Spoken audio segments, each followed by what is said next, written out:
ವಿರಾಮದ ನಂತರ ಜಾತಕ ಫಲ ಕಾರ್ಯಕ್ರಮಕ್ಕೆ ಮತ್ತೊಮ್ಮೆ ಸ್ವಾಗತ. ಶಾಸ್ತ್ರಿಗಳ ಇನ್ನುಳಿದ ರಾಶಿಗಳ ಫಲಾಫಲ ಇವತ್ತು ಯಾವ ರೀತಿಯಾಗಿದೆ? ಇನ್ನು ತುಲಾರಾಶಿಯವರಿಗೆ ವೃತ್ತಿಯಲ್ಲಿ ಕಿರಿಕಿರಿ ಸೂಚಿಸ್ತಾ ಇದೆ, ವಿಘ್ನಗಳು ಮತ್ತು ಕರ್ಮಾಧಿಪತಿ ಅಷ್ಟಮದಲ್ಲಿ ಇರೋದ್ರಿಂದ ಕೆಲಸಕ್ಕೆ ನಷ್ಟತೆಯೂ ಬರುತ್ತೆ.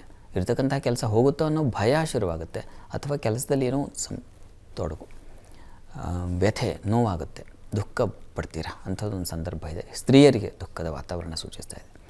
ವ್ಯಾಪಾರಗಳಿಗೆ ತುಂಬ ಚೆನ್ನಾಗಿದೆ, ಸಂಗಾತಿಯ ಸಪೋರ್ಟ್ ಸಿಗುತ್ತೆ, ಹೀಗಾಗಿ ಆತಂಕ ಬೇಡ. ಪ್ರಾರ್ಥನೆಗೆ ದಿವಸ ತಪ್ಪದೇ ನೀವು ಅಮ್ಮನವರ ಸನ್ನಿಧಾನದಲ್ಲಿ ಒಂದು ಪಂಚಾಮೃತ ಸೇವೆ ಮಾಡಿಸಿ. ಇನ್ನು ವೃಶ್ಚಿಕ ರಾಶಿಯವರಿಗೆ ದಿವಸ ಕೆಲಸದಲ್ಲಿ ಸ್ವಲ್ಪ ಮಟ್ಟಿಗೆ ಅನುಕೂಲಕರವಾಗಿದೆ, ಸಾಲ ಬಾಧೆ ನಿವಾರಣೆಯಾಗುತ್ತೆ.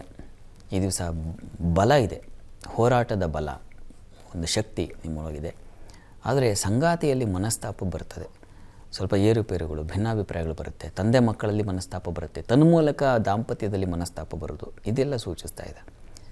ಇದರ ನಿವಾರಣೆಗೆ ಈ ದಿವಸ ನೀವು ನವಧಾನ್ಯ ದಾನ ಮಾಡಿ ಸುಬ್ರಹ್ಮಣ್ಯ ಸನ್ನಿಧಾನಕ್ಕೆ.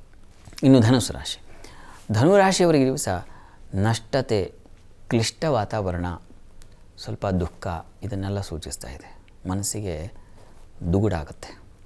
ಇನ್ನು ಜೊತೆಗೆ ಸೋಲು, ಮುಖಭಂಗ, ಅವಮಾನ ಅಂತೀವಲ್ಲ, ಆ ಥರದ್ದೊಂದು ಸೂಚಿಸ್ತಾ ಇದೆ. ಯಾಕೋ ಸ್ವಲ್ಪ ಅಸಮಾಧಾನವಾಗಿದೆ, ಶತ್ರುಗಳ ಬಾಧೆ ಸೂಚಿಸ್ತಾ ಇದೆ. ಬಂಧುಗಳೇ ಶತ್ರುಗಳಾಗ್ಬಿಡೋ ಸಾಧ್ಯತೆ ಸ್ವಲ್ಪ ವೀಕ್ ಆಗಿದೆ ಈ ದಿವಸ ನಿಮಗೆ. ಇದೆಲ್ಲದರ ನಿವಾರಣೆಗೆ ನೀವು ತಪ್ಪದೇ ನವಗ್ರಹ ಸ್ತುತಿಯನ್ನು ಹೇಳ್ಕೊಳ್ಳಿ. ನವಗ್ರಹ ಪೀಡಾ ಪರಿಹಾರ ಸ್ತೋತ್ರ ಅಂತ ಇದೆ, ಅದನ್ನು ಹೇಳ್ಕೊಂಡ್ರೆ ಬಹಳ ಒಳ್ಳೆಯದು.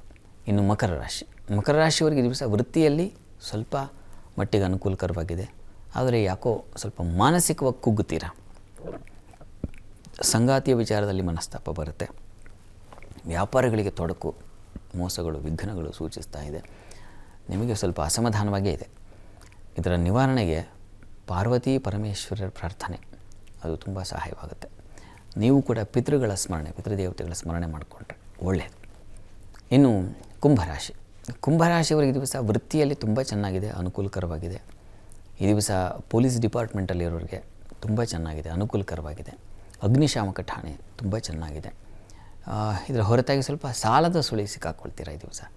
ಬಂಧುಗಳ ವಿಚಾರದಲ್ಲಿ ಅಥವಾ ಮಿತ್ರರ ವಿಚಾರದಲ್ಲಿ, ಅವ್ರ ವಿಚಾರದಲ್ಲಿ ಸಾಲ ಇತ್ಯಾದಿ ಮಾಡ್ಕೊಂಡು ತೊಂದರೆ ಮಾಡೋ ಸಾಧ್ಯತೆ ಇದೆ. ಇದರ ನಿವಾರಣೆಗೆ ನರಸಿಂಹ ಪ್ರಾರ್ಥನೆ ಮಾಡಿಕೊಳ್ಳಿ. ಇನ್ನು ಮೀನರಾಶಿಯವರಿಗೆ ದಿವಸ ಹಣಕಾಸಿನ ಸಹಾಯ ತುಂಬ ಚೆನ್ನಾಗಿದೆ, ಕುಟುಂಬದಲ್ಲೂ ಅನುಕೂಲ, ಒಳ್ಳೆಯ ಮಾರ್ಗದರ್ಶನ ಸಿಗುತ್ತೆ. ಆದರೆ ಮೈಂಡ್ ಅಪ್ಸೆಟ್ ಆಗಿರುತ್ತೆ, ಮನಸ್ಸು ಚಂಚಲವಾಗಿರುತ್ತದೆ, ಮನಸ್ಸಿಗೆ ಆರೋಗ್ಯ ಇಲ್ಲ, ಅದನ್ನು ಆಧಿ ಅಂತ ಕರೀತಾರೆ. ಆ ಥರದ್ದೊಂದು ತೊಂದರೆ. ಸ್ವಲ್ಪ ಪ್ರಾಣಾಯಾಮ, ಯೋಗ ಇಂಥವುಗಳನ್ನು ನೀವು ಮೊರೆ ಹೋಗಬೇಕು ಈ ದಿವಸ. ಜೊತೆ ಉದರ ಬಾಧೆ ಇದೆ, ದುರ್ಗಾ ಕವಚವನ್ನು ಕೇಳಿಸ್ಕೊಳ್ಳಿ. ಈ ದಿವಸ 12 ರಾಶಿಗಳವರು, ರಾಶಿ ಗೊತ್ತಿಲ್ಲ ಅಂತಕ್ಕಂಥವ್ರು ಕೂಡ ಹೇಳಬಹುದಾದ ಮಂತ್ರ ಗಮನಿಸಿ. ಓಂ ವೀರಭದ್ರಾಯ ನಮಃ ಈ ಮಂತ್ರ ಹೇಳ್ಕೊಳ್ಳಿ, ತುಂಬ ಅನುಕೂಲ ಆಗುತ್ತೆ.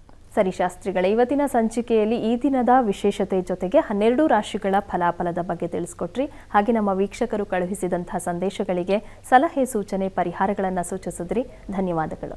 ಸರ್ವೇ ಜನಾಃ ಸುಖಿನೋ ಭವಂತು, ಸಮಸ್ತ ಸನ್ಮಂಗಳಾನಿ ಭವಂತು. ಎಲ್ಲರಿಗೂ ಶುಭವಾಗಲಿ. ವೀಕ್ಷಕರೇ, ಇದಾಗಿತ್ತು ಇವತ್ತಿನ ಜಾತಕ ಫಲ ಕಾರ್ಯಕ್ರಮ. ನೇರ ದಿಟ್ಟ ನಿರಂತರ ಸುದ್ದಿಗಾಗಿ ನೋಡ್ತಾ ಇರಿ ಏಷ್ಯಾನೆಟ್ ಸುವರ್ಣ ನ್ಯೂಸ್.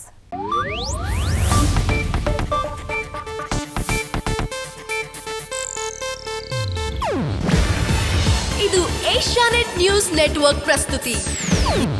ನೀವು ನೋಡ್ತಿದ್ದೀರಾ ಏಷ್ಯಾನೆಟ್ ಸುವರ್ಣ ನ್ಯೂಸ್.